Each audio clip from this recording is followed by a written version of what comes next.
కష్టంగా ఉంది. గత కొన్ని సంవత్సరాలుగా మనది పవిత్రమైనటువంటి దేవాలయం, ప్రపంచంలోనే పేరుగాంచిన దేవాలయం. విదేశాల నుంచే కాదు, ఎక్కడెక్కడి నుంచో భక్తులు వస్తున్నారు, పోతున్నారు.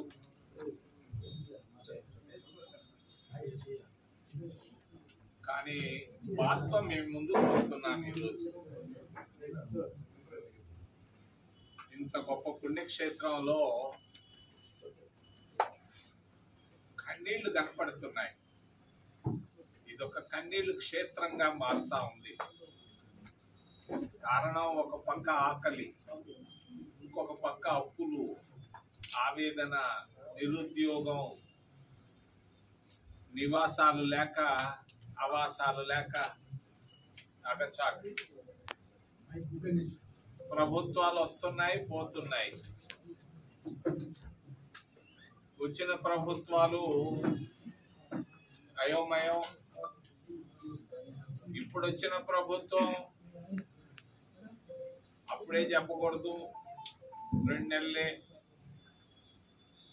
కానీ తిరుమల తిరుపతి దేవస్థానంలో అవినీతి ఉంది, అనుమానమే లేదు.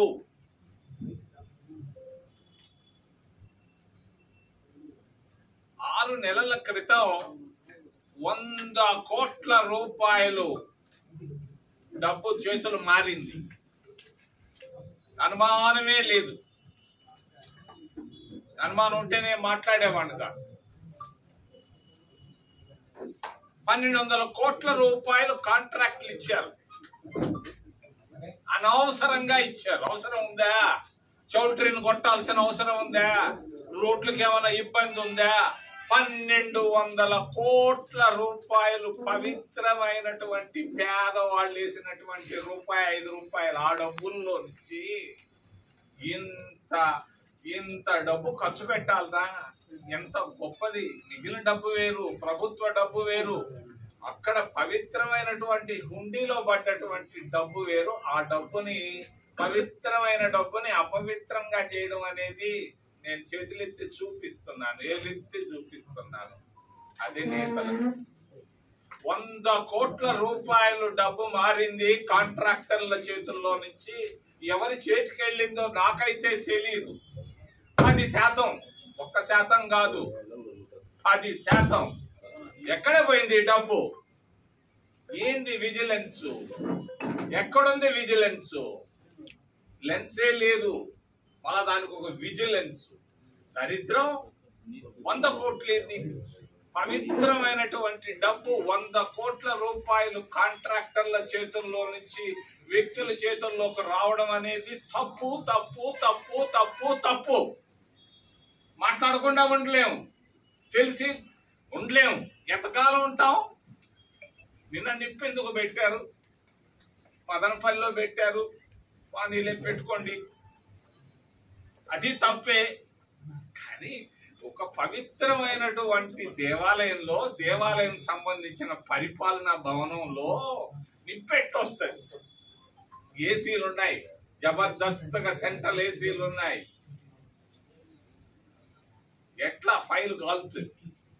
ఫైల్ కాలాల్సిన అవసరం ఉంది అక్కడ. నేను కూడా పోయి చూశాను, ఇప్పుడు కాదు, నేను చూస్తున్నాను. ఈ మధ్య మీకు తెలియదు, అప్పుడప్పుడు వెళ్తున్నాను, సాయిగా వెళ్తున్నాను, చూస్తున్నాను.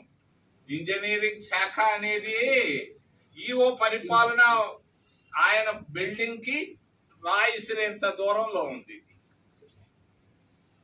వీడియో కెమెరాలు ఫుల్గా ఉన్నాయి. చీమ కూడా పోతున్నా కూడా వీడియో కెమెరాలో కనపడతాం. మరి 100 కోట్ల రూపాయలు ఎవరు తీసుకున్నారు? ఎందుకు తీసుకున్నారు? ఎవరిచ్చారు? ఎవరికి ఇచ్చారు? ఇది తేలాల్సిన అవసరం. నేను వారం రోజులు టైం ఇస్తున్నా. తిరుమల తిరుపతి దేవస్థానం పాలకులకు అది లేకపోవచ్చు, అధికారులు ఉన్నారు. వచ్చే ఆదివారం లోపల స్పష్టమైనటువంటి ప్రకటన రావాలి. 100 కోట్ల రూపాయలు తీసుకున్నారా లేదా? ఎవరు తీసుకున్నారు? ఈ ప్రకటన రాకపోతే మేము రోడ్లపై ఈ రోజే వద్దాం అనుకున్నాం. వద్దు, మన దేవాలయం, మన పవిత్రత మనం కాపాడుకోవాలి, నెమ్మదిగా పోవాలి, వినయంగా పోవాలి, విధేయతగా పోవాలని ఆగాము. ఈరోజు ఊరికే మాట్లాడేదానికే వచ్చాం. వారం లోపల స్పష్టత కావాలి. ఈ 100 కోట్ల రూపాయలు ఎక్కడికి వెళ్ళాడు? నిన్న ఫైలు కాల్చడానికి కారణం ఏంటి? ఎందుకు కాల్చారు? అవసరం ఏంది? ఎవరు కాల్చారు ఈ ఫైలు? ఎందుకు సాంబ్రాణి కడ్డీలు కాల్చాయి, కర్పూరం కాల్చింది? ఇవన్నీ నేను నమ్మను. దీంట్లో ఎలా తప్పించుకుంటారు? దీని విషయంలో కూడా స్పష్టమైన వైఖరి అవసరం అయితే నేను చెప్పటం లేదు, కానీ ఎన్ఫోర్స్మెంట్ డైరెక్టరేట్ అని ఒకటి ఉంటుంది ఢిల్లీలో. నేను వాళ్ళకి చెప్పను. అప్పుడే మీరు కానీ చర్యలు తీసుకోకపోతే నేను అడుగుతాను. వారం రోజుల లోపల మీరు స్పష్టమైనటువంటి వైఖరి ఇవ్వాలి. ఎవరు ఈ 100 కోట్లు లాగారు? ఎక్కడ పోయింది 100 కోట్లు? ఎందుకు ఇచ్చారు 100 కోట్లు? ఇచ్చేది నిజం. 10% తీసుకున్నారు 1200 కోట్ల రూపాయల వర్కుల పైన. ప్రతి ఒక్కరికి తెలుసు, కానీ మాట్లాడరు. మౌనం. ప్రశాంతత, పవిత్రత. ఏం పవిత్రత? ఎక్కడుంది డబ్బులు? మేము అడుగుతూనే ఉన్నాం. విఐపి లిస్టులో, బ్రేక్ దర్శన్ లిస్టులో దాదాపు 5,000 మందిని వీళ్ళు ప్రత్యేక ప్రవేశ దర్శనం ఇస్తున్నారు. శ్రీవారి దర్శనాలకు పోవటంలే. నేను 5,000 మంది 3,000 నుంచి